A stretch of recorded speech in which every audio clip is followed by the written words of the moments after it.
Hi, I'm Dave Bonsall and this is my coloured card on sealing wax. Now the wax comes in several different colours. We have natural, just a good old-fashioned plain natural wax. There is bicycle blue and bicycle red. Now these colours have been matched, properly officially matched with bicycle red and blue, so they are exactly the same colour. We have Sharpie black and Sharpie grey. Now there are reasons for having these colours. First of all, if you perform card on sealing and you have your wax in a small tub and you sneak it out with an elastic band and put it around the packet, if for example you have a red pack of dirt bikes and you have your standard card on sealing wax on there, there is a chance that that could flash and it could be seen.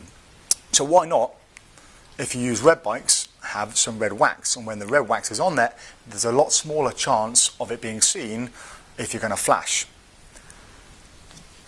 The same with the blue, bicycle blue, again, once it's on there, if you're going to flash, it's a lot less likely to be seen.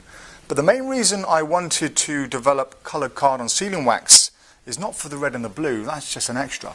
It's for the Sharpie black. If you have some black card on sealing wax and you place it on your Sharpie like so, that's almost invisible. That can then stay in your pocket, and whenever you need it, pull it out. The spectator signs the card, and then when you put the lid back on, the wax is now stolen.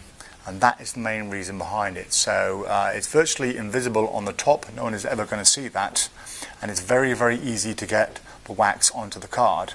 The other advantages as well, some people keep it on a button. So if you have a button like here, keep it on the button, or on a black belt. If you keep it on your belt, some people do, again, it's a lot less likely to be seen excuse me, than the natural wax.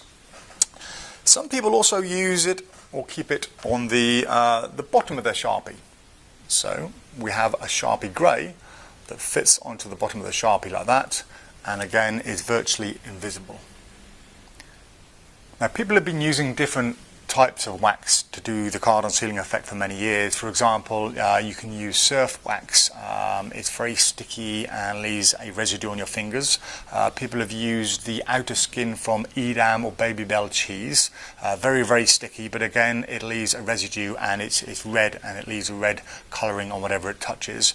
And other forms of wax, once you make a small ball, you're left with this horrible sticky residue on your fingers, and that's one of the things I didn't want. So I commissioned a company in the UK who specialise in making pharmaceutical grade wax to develop a wax specifically for the card on sealing effect. I spent a couple of days down there, and over the few days they mixed up lots of different formulas and ingredients, and they came up with this wax. Now the colouring itself is wax-based colouring, so once it sticks to the sealing it won't leave any colour on the sealing itself, and it had to be sticky but without leaving the residue. So this is what they came up with. This is the final choice I went. It's a nice soft wax, and if I just place it on here, you can see the slightest of touches it sticks, and when you remove it, it doesn't leave a residue on there. So once again you can see it sticks perfectly. It's nice and tacky, but it won't leave any kind of residue. So it is 100% formulated for the card on sealing effect. So the wax itself comes in 5 different colours, but it also comes in 3 different sizes. So we have the large 50-gram tub over here. We have the slightly smaller 30-gram tub and the very small 15-gram tub. These are ideal to put in your pockets, don't take up a lot of space, and you get an awful lot of performances out of this size. So that was the PropDog card on sealing wax.